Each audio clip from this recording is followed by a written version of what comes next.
I'm back again, Green and Gold 115 here with part 18. Last part we just had learned a big thing about Sayori. She's super depressed.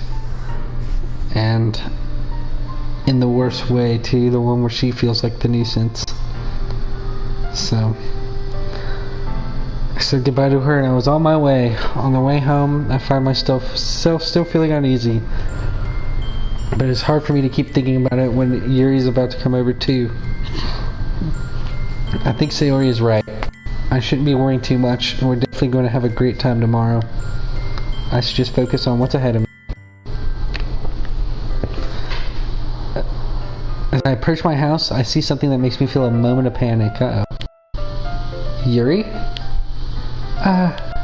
Thank goodness. You're a little early. I'm sorry I wasn't home yet. Were you waiting for me a while? No, I just got here. But I started to get really nervous when nobody answered the doorbell. You always could have texted me, Yuri. If I had known, I would have assured you and hurried on my way home, on my merry way. I suppose that's true. I didn't think of that for some reason. It should be common sense to do that, but I decided to ignore it. Anyway, let's go inside. I see you brought a lot of stuff with you. That's right. And did you manage to find everything I asked of you as well? Yeah, pretty much. At least I hope I got everything right. I'm sure it'll be fine. I take Yuri into my room. The first thing she does is glance around curiously, which makes me feel anxious. It's so clean. I cleaned it before you came over, so, you know, it wouldn't smell like cum.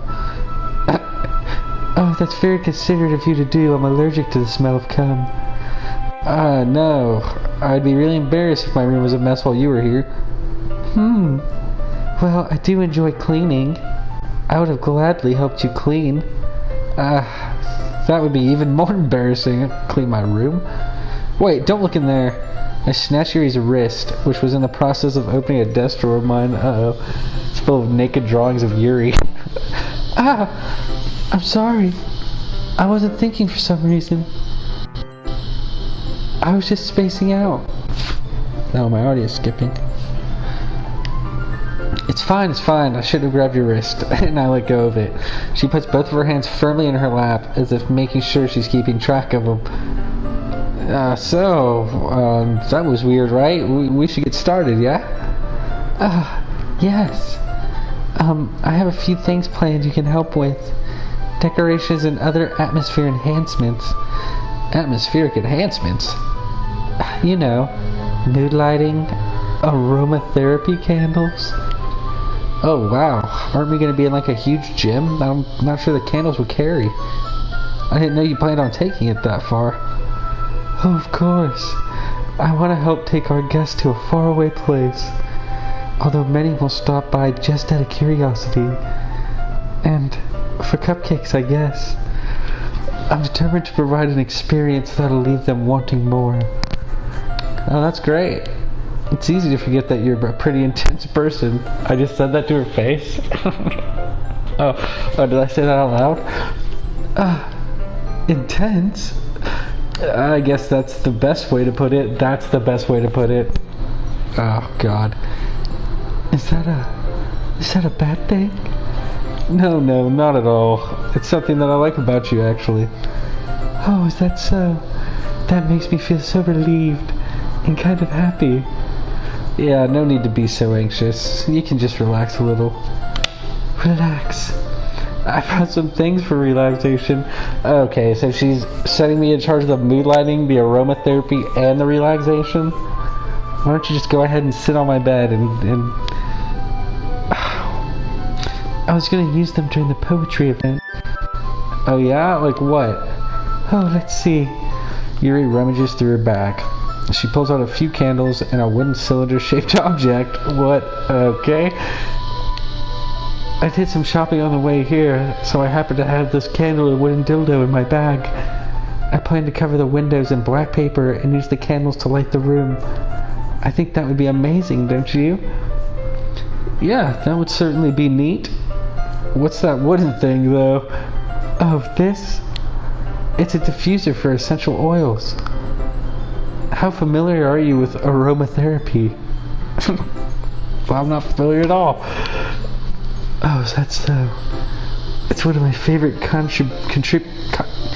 it's one of my favorite additions to a positive atmosphere. Depending on the oils or herbs you choose, you can change the mood of the air itself. You can even feel it permeate through your body.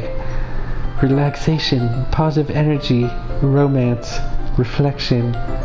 It's almost like magic. Yuri takes the cylinder and pushes a switch on the bottom. In just a moment, a thin ray of vapor began to spout through a small hole on the top. Some Harry Potter wand. Wow, that smells delightful. What kind of mood is that one for? Oh, this is just a jasmine essential oil. It smells like sweet and flowery, right? Yeah, that's a good way to describe it. I chose jasmine for the event because it provides a more than relaxation. Jasmine enhances your emotions. It helps you feel them flow through your body. If you feel warmer and your heart pounds more heavily, don't you think it'll be just perfect for sharing our poems? It does sound suitable, but you seem to know a lot about this, so I'll trust your opinion with everything. Yuri smiles gently, clearly enjoying herself a little too much. She again reaches into her bag and pulls out several spools of the thin ribbon. Oh, what are these for? Well, did you purchase the origami paper I asked you to get? Yeah, I have it over here. I had to go to this fucked up place called Daiso to find origami paper. Oh, we won't be using the paper for folding origami. What I'd like to do is write a different word on each paper, and we'll need about 100 of them. Oh, yeah? What will those be used for?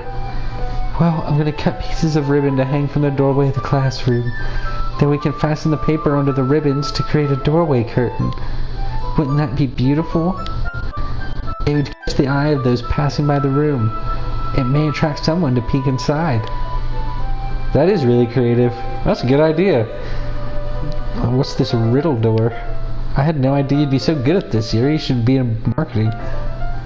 I suppose I do get a little intense, as you would put it. I like how they all have a different laugh. Oh. Yuri giggles with red cheeks.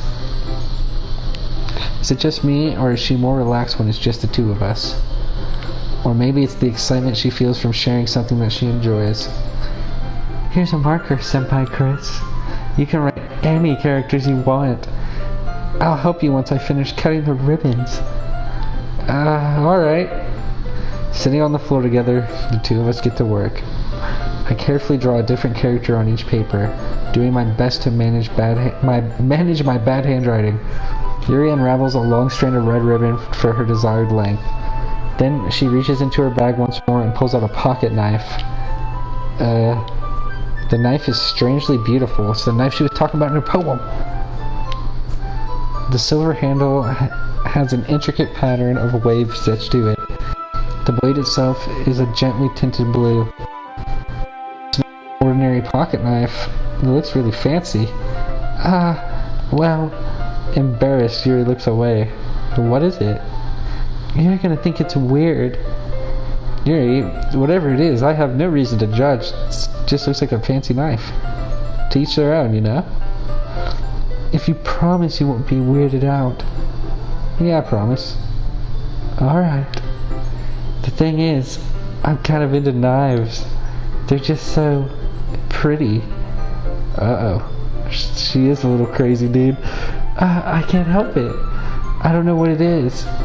The combination of craftsmanship and feeling danger, maybe. What am I saying? Please don't think I'm weird for this. Oh, you're laughing. You're laughing at me. No, I'm not laughing at you. I'm laughing with you. It's just funny how nervous you get about sharing. It's an interesting thing to be into, I guess. I think it kind of suits you. Oh, suits me? Yeah, it's kind of intense. You're intense, knife lady, you know? Besides, it is a cool looking knife, I can't deny that. It is, isn't it? Yuri relaxes her expression once again. Would you like to hold it? Sure, I'll check it out. It's not as cool as a Harry Potter wand, but Yuri carefully hands me the knife with the handle facing me. I take it and turn it around in my hands. It feels heavy and extremely solid. Where do you even get a knife like this? Curious of its sharpness, I feel the point of the knife with my index finger. Oh, so dumb. Ow! Oh, Senpai Chris! Why did you do that? I didn't expect the knife to be sharp. I barely touched it at all. Oh, it's my fault. I should have warned you. This knife is extremely sharp, like most knives. It can cut through skin like it's paper. Oh no. A small drop of blood trickles down the side of my finger. Yuri takes my hand and gives the wound a closer look. She stares at it and noticeably fidgets. Oh dude, she's like a shark. There's blood in the water. If you're squeamish, I can just go wash it off. It's just a little poke. Yep, I knew it. She's a shark, dude. Without warning, Yuri puts my finger in her mouth and licks the wound. I feel her tongue curl around my finger. Startled, I instinctively pull my hand back. Please forgive me. I was thinking. Yuri lowers her head, her face burning up. Yuri? That's the most embarrassing thing I've ever done. How could I do something like that? Oh, I'm sorry. Sure. It was more than a little weird, and it definitely took me by surprise. But I guess she was just trying to help, right? Yuri, I think you're overreacting a little. She doesn't lift her head. What if she doesn't recover from this for the rest of the afternoon? Oh lord. Alright, you know what? This might be a stupid thing to do, but I do it anyway. I take her index finger and lick her hand in her... Oh, Senpai Chris! Did you really just do that? Now we're even. Oh! Yuri just looks at me like I did something wrong. You know, I knew that would be a bad idea. If not for the sweet aroma of the jasmine oil, the air would be extremely heavy right now. You're so weird, Senpai Chris. Yuri giggles shyly. Ooh? Yuri's calling me weird? Oh, I have no response to that. Where do you keep your bandages? I don't think I need one, really. It is just a tiny cut. Look, it's already stopped bleeding. Oh, I see. That's relieving. The tension is quickly lifted. We each resume our respective activities. I watch Yuri's knife cut through the ribbon like it's nothing but air. Meanwhile, I continue to make progress on the paper. Wow. Alright. I'm gonna break this one up. There's something fucked up about that, dude. I think the raccoon was calling to her, telling her to get a taste of my blood. I think the raccoon is always watching. Alright, I'll be back with part something.